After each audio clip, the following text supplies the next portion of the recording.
고린도전서 13장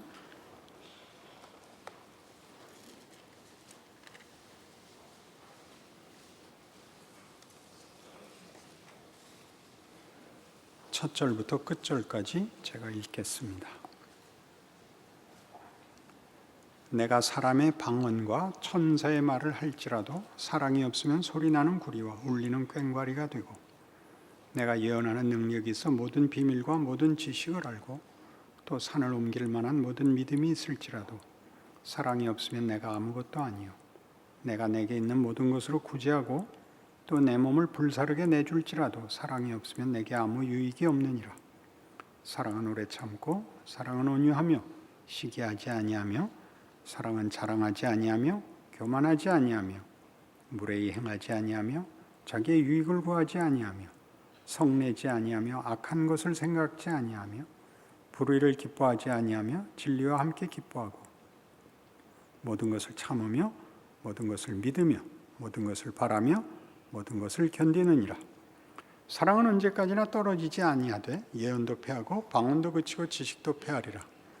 우리는 부분적으로 알고 부분적으로 예언하니 온전한 것이 올 때는 부분적으로 하던 것이 패하리라. 내가 어렸을 때는 말하는 것이 어린아이와 같고 깨닫는 것이 어린아이와 같고 생각하는 것이 어린아이와 같다가 장성한 사람이 되어서는 어린아이의 일을 버렸노라. 우리가 지금은 거울로 보는 것 같이 희미하나 그때는 얼굴과 얼굴을 대하여 볼 것이요, 지금은 내가 부분적으로 아나 그때는 주께서 나를 아신 것 같이 내가 온전히 알리라. 그런즉 믿음, 소망, 사랑 이 세 가지는 항상 있을 것인데 그 중에 제일은 사랑이라. 오늘 본문 고린도전서 13장 본문은 12장과 14장 사이에 있는 것입니다. 얼마나 쉬운 얘기입니까? 그러나 이 사랑장은 그 주제와 그 내용이 너무 뛰어나고 우리가 모두 소원하는 내용이기 때문에 늘 이 문맥에서 벗어난 오해를 삽니다. 12장, 14장 사이에 있는 13장이 아니고 13장만이 독립적으로 그 가치를 발하는, 그래서 그렇게 인용되는 사랑장이 되고 말았습니다. 사랑을 논할 때 고린도전서 13장을 얘기하고 거기에 있는 표현들을 들어서 사랑을 이해하고 해석하고 주장하고 그렇게 선언하고 그렇게 말함으로써 우리가 신앙생활에서 늘 한계를 느끼는 현실적 신앙 실천이 무산되곤 합니다. 정답을 말하고 주장하고 감동하고 각오하는 것이 신앙생활이 아니고 우리에게 도전하는 일상의 현실적 구체적 도전 앞에서 그 신앙들을 주장한 내용들을 그 형편에 맞게 반응해야 되는 실력이 있어야 됩니다. 그 실력은 분별, 해석, 적용, 한계, 인내, 순종, 회개, 재기, 눈물, 이런 것들로 계속 반복적으로 발전해 나가야 되는데 하질 않습니다. 주장과 답과 각오로 사실은 외면되는 것이죠. 그래서 오늘 고린도전서 13장은 여기에 사랑이 등장하는 이유가 우리 잘 아는 대로 천사의 말을 할지라도 쓸데없고 예언의 능이 있어도 쓸데없고 산을 옮기는 능력도 쓸데없고 하는 얘기들을 하는 이유가 여태까지의 이유 때문입니다. 고린도전서가 직면한 현실적 도전, 그게 무엇이었죠?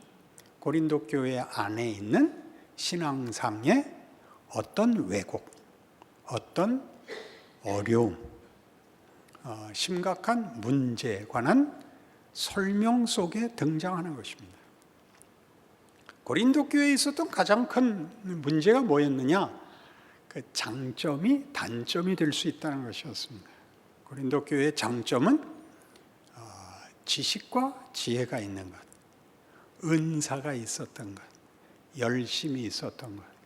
그것이 거꾸로 지식이 있기 때문에 파당이 생겼고, 열심이 있었기 때문에 맹렬한 공격성을 가지게 되고, 은사가 있었기 때문에 우열의 정죄가 등장하는, 비난이 초래된 현실적 공동체의 문제들에 대하여 이제 바울이 지적하고 싶은 성경적 해석입니다.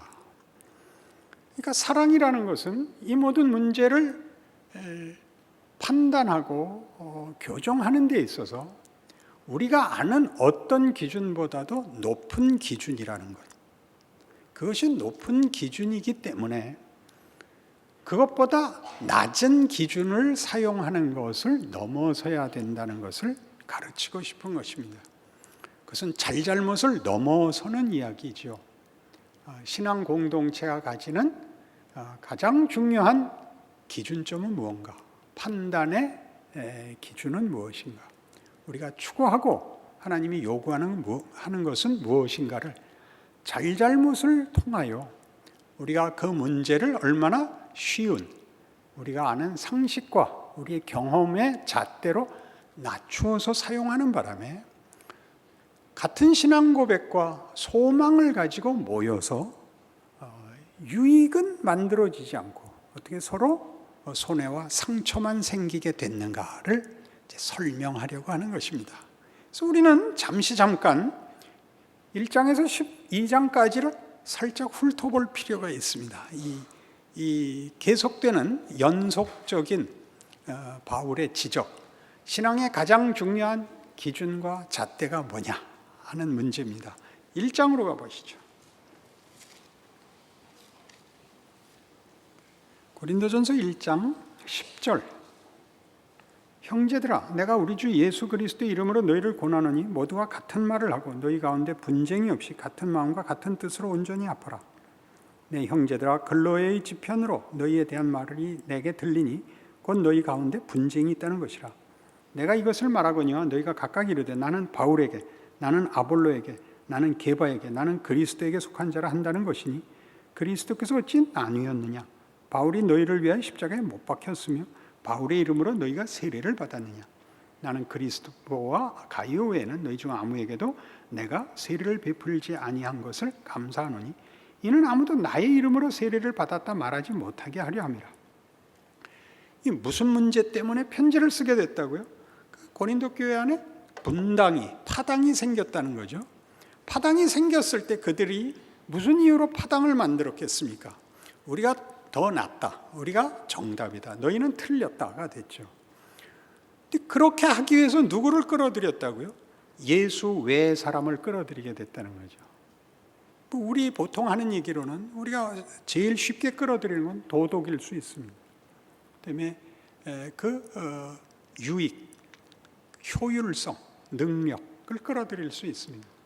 그런 것들은 교회가 성립하고 존재하고 책임져야 하는 가장 중요한 기준보다 낮은 것들입니다. 그것이 이 높은 기준을 무산시키지 말라는 것입니다. 도덕이나 양심이나 다 필요하지만 예수로 인하여, 십자가로 인하여 성립된 것을 그 기준보다 낮은 것으로 이 가장 중요한 기준에 의하여 성립된 것을 흔들지 말라 이겁니다. 잘했다 잘못했다와는 다른 문제입니다. 어떻게 현실적인 도전을 성경적으로 이해하여 판단을 해야 되는가의 기준이 자꾸 내려가는 것을 원래 기준으로 복구하자는 얘기입니다. 2장에 가보시죠. 2장 1절. 형제들아, 내가 너희에게 나아가 하나님의 증거를 전할 때 말과 지혜 아름다운 것으로 아니하였나니 내가 너희 중에서 예수 그리스도와 그가 십자가에 못 박히신 것 외에는 아무것도 알지 아니하기로 작정하였습니다. 내가 너희 가운데 거할 때 약하고 두려워하고 심히 떨어노라. 내 말과 내 전도함이 설득력 있는 지혜 말로 하지 아니하고 다만 성령의 나타나심과 능력을 하여 너희 믿음이 사람의 지혜에 있지 아니하고 다만 하나님의 능력에 있게 하려 하였노라. 나는 내가 너희를 설득했다고 생각지 않는다. 나는 배달부다. 나는 화물차 운전수다. 내가 너희에게 전해준 것, 너희에게 실어 나른 것은 하나님이 보낸 거다. 내가 만들지 않았다. 그 얘기를 자꾸 하죠.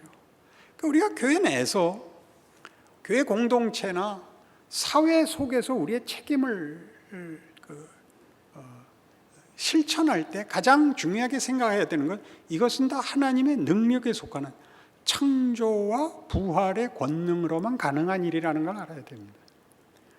내가 내 책임과 내 자리를 지키는 것은 나에게 명예고 신앙적인 책임이지만 그렇게 하면 결과가 일어나는 것은 없습니다. 부모가 훌륭하면 자식이 훌륭한 법은 없습니다. 근자에 이르러 많이 나오는 주제 중에 하나가 아버지와의 화해라는 주제가 많이 나와서 우리도 제가 추천한 은혜 한마디 더 있었는데 무슨 은혜? 은혜? 안 읽었다는 뜻이잖아요. 2월인가 3월인가 추천했는데 그 책의 저자가 여러 경우 은혜가 필요했고 은혜가 임한 사례들을 쭉 인터뷰한 내용으로 되어 있는데 여러 경우의 사람들이 등장합니다. 끝에 가서는 결국 저자가 자기 얘기를 위해서 썼다는 걸 밝히죠. 자기 아버지와의 화해, 아버지에 대한 섭섭함, 아버지의 그 기대에 못 미친 아들의 한, 그걸 아버지를 원망하던 것으로부터 아버지와 화해한 이야기로 끝을 맺습니다. 그러나 사실 지나놓고 보면 그건 아버지와의 화해가 아니라 자신의 과거와의 화해입니다. 자신의 과거와의 화해라는 건 뭐냐면 자기 인생의 조건에 대한 원망으로부터의 화해입니다. 따지고 보면 아버지는 잘났나 못났나 상관이 없습니다. 잘난 아버지 밑에서 못난 아들이 나오고 못난 아버지 밑에서 잘난 아들이 나옵니다. 그러니까 아버지는 책임이 없다는 얘기가 아니라 잘나게 만드는 건 늘 하나님만이 하실 수 있는 일입니다. 못난 조건 속에서 위대한 일을 만드시고 인간이 가진 최선의 조건으로도 잘난 사람을 만들 수 없다를 대를 이어 확인하는 게 인류 역사일 것입니다. 그리고 우리가 아무런 조건 없는 곳에서 얼마나 위대한 운명을 갖게 됐는가를 알게 되는 것이 기독교 신앙의 가장 큰 감동 아니겠습니까? 바울은 이렇게 얘기합니다. 우리가 가진 실력대로 보상을 받는 것도 아니고 우리가 어떤 위대한 일을 할 수 있는 것도 아니다. 그건 하나님만이 하시는 거다. 어디에서는? 기독교 신앙에서는. 세상이 말하는 것 같은 정치적, 경제적, 사회적 권력을 가져야 되는 게 아니고 예수를 보내요. 우리 대신 십자가에 못 박으시고 사망을 반전시킨 창조와 부활이라는 능력으로 밖에는 만들어질 수 없는 거다. 이렇게 얘기하는 것들입니다. 그것보다 낮은 기준을 동원하여 이것을 가리지 마라. 계속 이 얘기를 하는 거예요. 너희 뭘 잘못했다를 꾸짖는데 목적이 있지 않습니다. 그들을 돌이킬 수가 없습니다.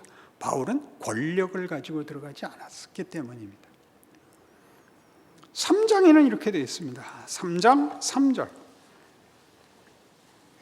너희는 아직도 육신에 속한 자로다. 너희 가운데 시기와 분쟁이 있으니 어찌 육신에 속하여 사람을 따라 행함이 아니리요. 어떤 이는 말하되 나는 바울에게라 하고 다른 이는 나는 아볼로에게라 하니 너희가 육의 사람이 아니리요. 그런즉 아볼로는 무엇이며 바울은 무엇이냐. 그들은 주께서 각각 주신 대로 너희로 하여금 믿게 한 사역자들이니라. 나는 심었고 아볼로는 물을 주었으되 오직 하나님께서 자라나게 하셨나니 그런즉 심는 이나 물 주는 이는 아무것도 아니로되 오직 자라게 하시는 이는 하나님뿐이니라. 이런 강조들이 왜 자꾸 나오나를 보세요. 근래에 심심치 않게 드리는 현실적 현상 중에 하나가 교회들이 깨져서 분립을 하는 경우를 보는데 그것이 교회 안에서 이제 분립을 해야 할 만큼 크고 숫자로만 크는 것이 아니라 신앙적으로 커서 숫자라는 이 그룹 다이내믹에 의한 공동체의 유지보다 각각의 어떤 장점들을 책임지는 독립해도 좋은 여러 주장들을 다양하게 책임을 지자 해서 분립할 수도 있습니다. 그러나 이제 그 비극적인 그 신뢰들은 좋은 경우 아무런 이유가 없는데 이제 교회 사역자 중에 하나가 이제 뒤로 편을 만들고 교회를 잘라 나가서 거의 속임수 수준에서 배신과 상식을 넘어서는 이해할 수도 없고 찬성할 수 없는 교회를 만드는 일들을 요즘 보고 있습니다. 그럼 당연히 우리는 속이 상하고, 그래서 우리라는 건 이제 70대를 말합니다. 은퇴한 우리 목사들 만나서 이럴 수가 있어, 어떻게 사회만도 못해, 이런 얘기를 이제 하게 됐습니다. 이제 그 모임에서는 제가 제일 어린데, 그래도 다 마지막에 제 의견을 요구합니다. 박 목사는 어떻게 생각해? 그래서 제가 아주 신통한 소리를 해서 여러분과 함께 그 은혜를 나누려고 합니다. 그 배신이 비극으로 끝나지 않게 합시다. 축복하고 격려합시다. 내 시작은 거지 같았으나 내 마지막은 영광 되리라. 우리 그렇게 합시다. 그래서 다 감동하고 돌아갔습니다. 그렇죠? 겁을 낼 필요가 없습니다. 우리 마음에 들지 않는 일은 늘 생기는 것입니다. 그럴 때 어떻게 할 것이냐? 일어나는 현상들, 참지 못하고 나갈 수 있고 깨질 수 있고 반대할 수 있고 질서가 무너지는 경우에도 그걸 무슨 다른, 여기 고린도 교회에서 바울이 증언하는 이 가장 큰 기준보다 아래 것으로 큰 기준과 본질을 손해보지 말자라는 걸 누군가는 지켜야 되는 것입니다. 그렇게 하는 사람이 소수라서 이해하지 못하는 다수에 의해서 교회가 혼란을 겪거나 아까 얘기한 것 같이 분립이 일어나거나 그러면 서로 축복해 주는 것으로 마무리해야 됩니다. 예언적으로 듣지 마십시오.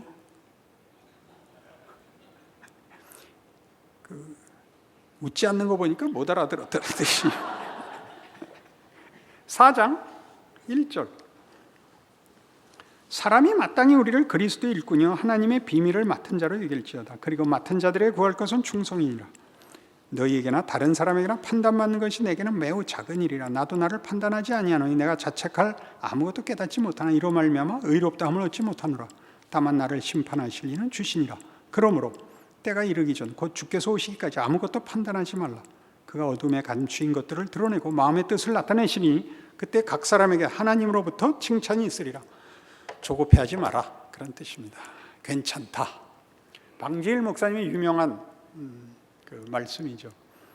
김진홍 목사님, 방지일 목사님, 박윤서 목사님, 유명한 우리 한국교회 초대교회 위인들이십니다. 각각의 역할이 있고 위대한 유산을 남기셨는데 우리는 박윤선 목사님에게 제일 많이 빚을 지고 있습니다.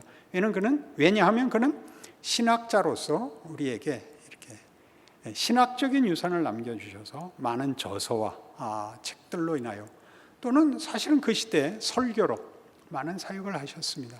김진홍 목사님과 방지일 목사님은 박윤선 목사님의 그 크기 때문에 늘 이것으로만 소개됐습니다. 박윤선 목사님의 가까운 친구. 그 외에는 업적이 없으신 셈입니다. 근데 방지일 목사님 제일 오래 사셨습니다. 100살이 넘게 사셨는데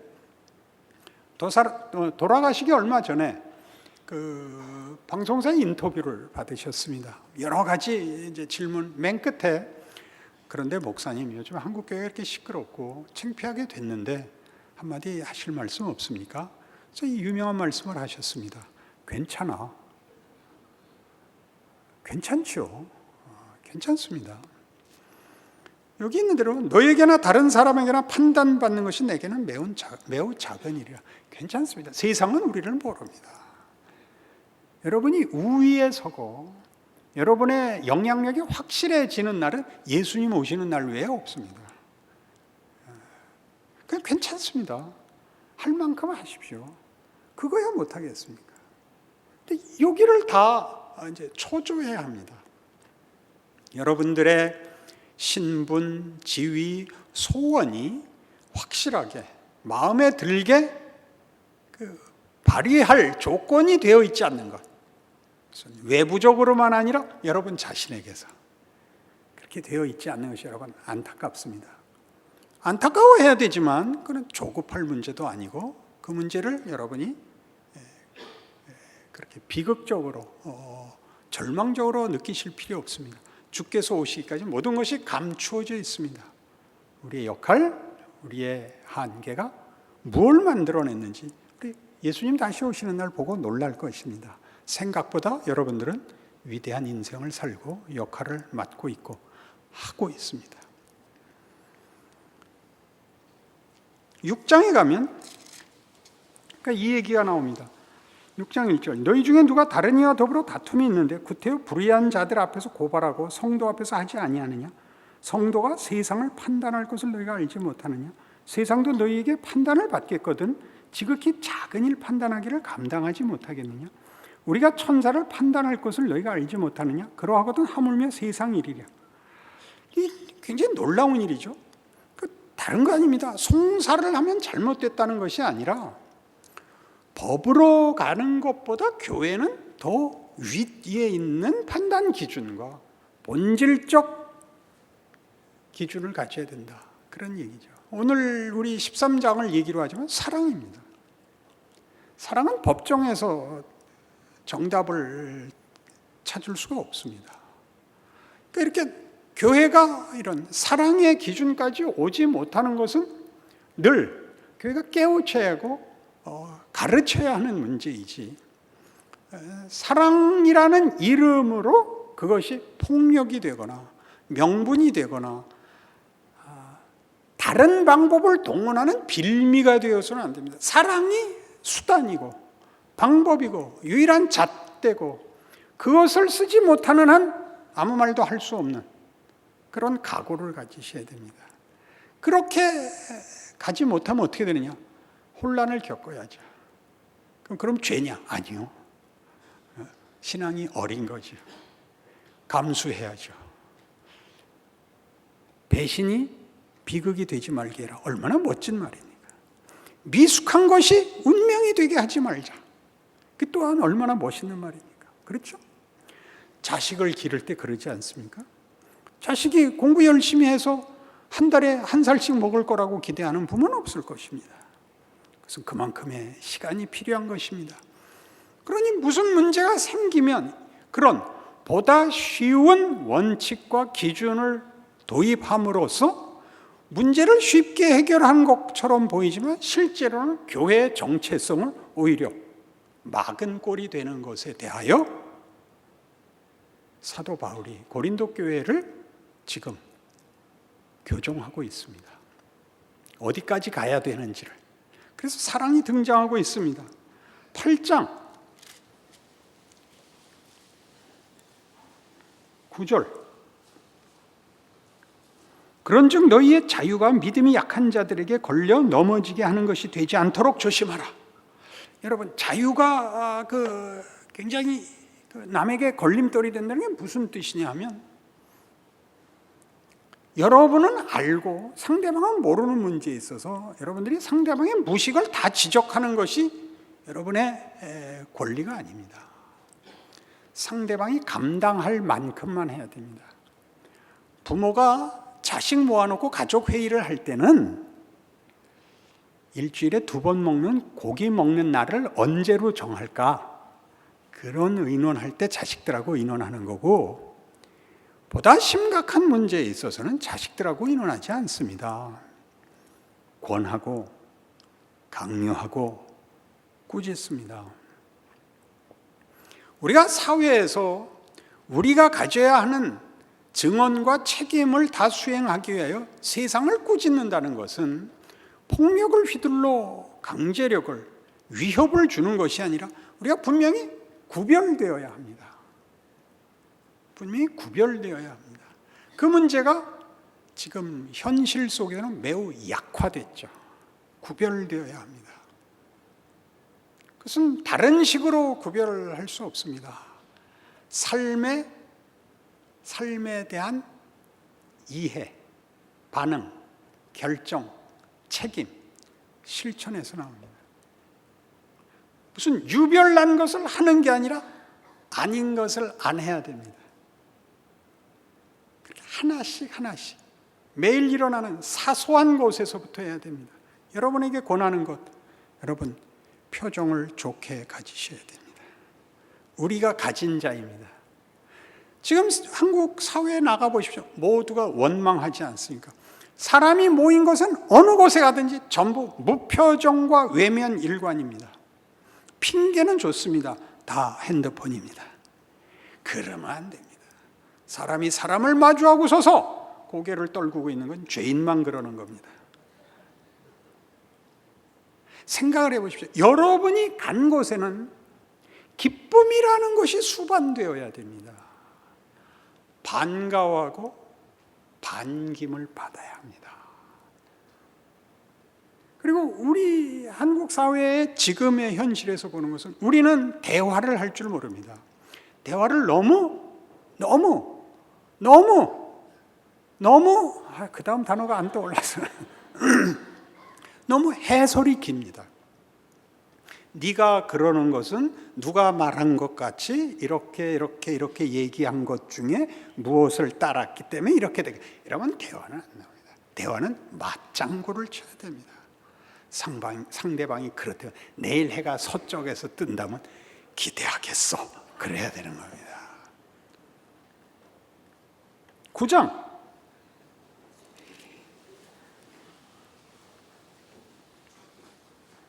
25절 이기기를 다투는 자마다 모든 일에 절제하나니 그들은 썩을 승리자의 관을 얻고자 하되 우리는 썩지 아니할 것을 얻고자 하노라. 그러므로 나는 다름질하기를 향방 없는 것 같이 아니하고 싸우기를 허공을 치는 것 같이 아니하여 내가 내 몸을 쳐 복종하게 하면 내가 남에게 전파한 후에 자신이 도리어 버림을 당할까 두려워함이로다. 이게 무슨 소리죠? 사랑이 하는 소리입니다. 사랑은 사랑을 하면 그만이 아니고 사랑을 하는 사람은 상대방이 자신을 사랑하기를 바랍니다. 올인하죠. 자기 삶의 목적에 그 사랑을 표현해야 하는 이웃에게 모든 것을 겁니다. 나는 나 할 거 했어 하고 돌아서는 건 사랑이 아닙니다. 상대방의 마음을 사고 상대방에게 애교를 떨어야 됩니다. 예수님식으로 얘기하자면 십자가를 지십니다. 우린 이 멋없는 시대를 사는 것 같습니다. 지식과 정보만 넘쳐나고 비정해진 사회를 살고 있어서 인격이 마땅히 가지는 감정, 정서, 눈물, 웃음 같은 것들은 제거된 그런 비정한 기계 같이 사는 것 같습니다. 원칙과 관념이 아니라 한 인격으로서 받아들여지는 사랑을 하시고 그 사랑을 받으십시오. 받아내기 위하여 애를 쓰십시오. 여러분이 아무리 사랑을 다해도 그걸 받아내지 못하면 그 사랑은 완성되지 않은 것입니다. 여기에 십자가의 비밀이 있습니다. 하나님은 강요하시지 않습니다. 기가 막힌 부분입니다. 강요하시지 않습니다.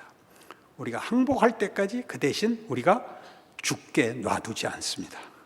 언제 돼야 눈을 감을 수가 있다고요? 항복을 해야 하나님이 데려가십니다. 복일까요?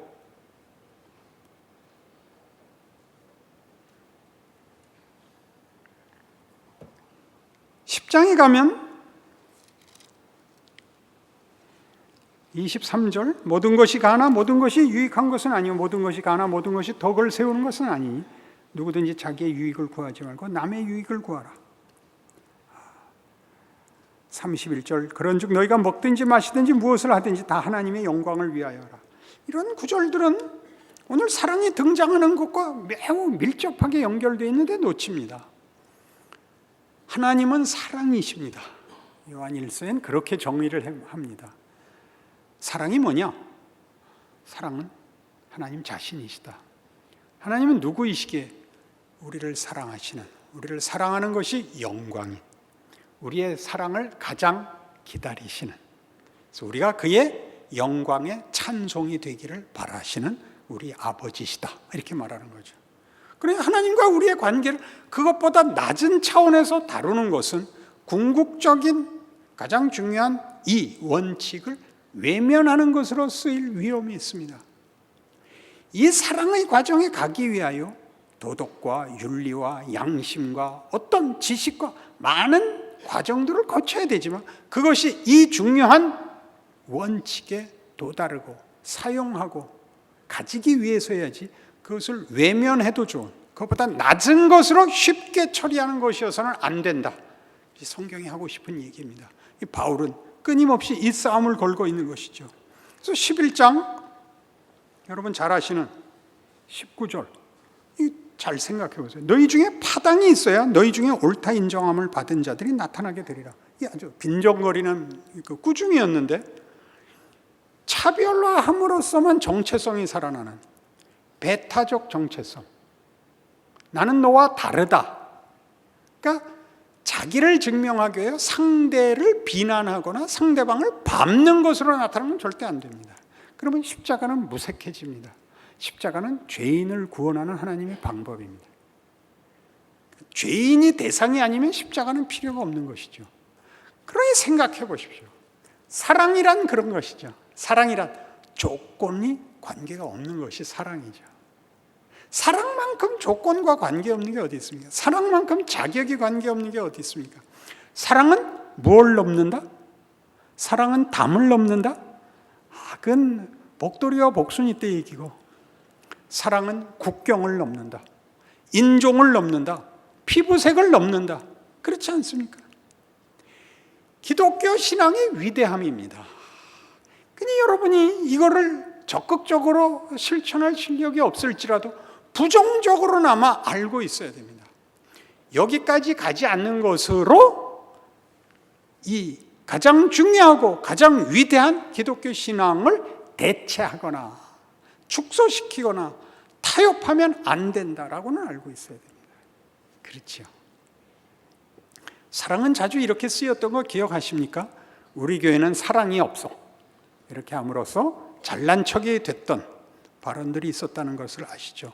누가 가슴에 아픔을 호소하면 너 요새 기도 안 하는구나 이렇게 대답했던 무시무시한 악당들, 본인들은 잘하려고 했던, 그렇죠? 상처 많이 받았었습니다. 그래도 믿고 속을 털어놨는데 이렇게 배신을 때릴 줄 몰랐습니다. 배신이 비극이 되지 않기를 바랍니다. 이런 건 얼마나 위대한 기독교의 명예들입니까? 그걸 여러분들 모두가 회복하셔야 됩니다. 12장 7절 각 사람의 성령을 나타내시면 유익하게 하려 하심이라. 자, 이 얼마나 무서워요. 한국교회가 시험 겪어봤잖아요. 방언을 하는 바람에 못하는 사람들을 열등하게 비난했었죠. 유익하게 하려는 것이었는데, 유익하게 하려는 것이었는데, 그래서 13장에 오는 것입니다.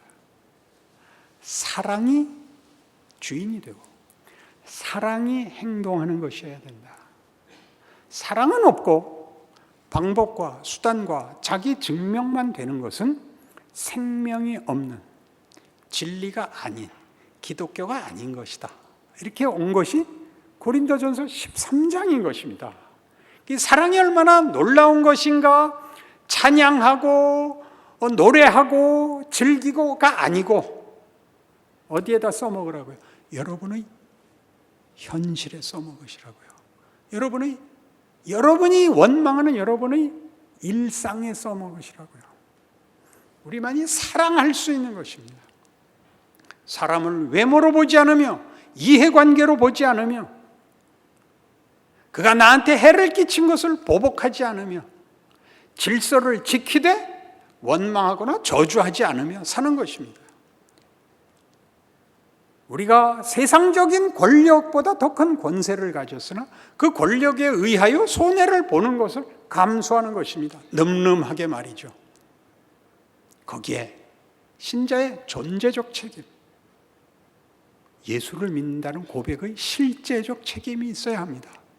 그리하면 보이는 위대함 없이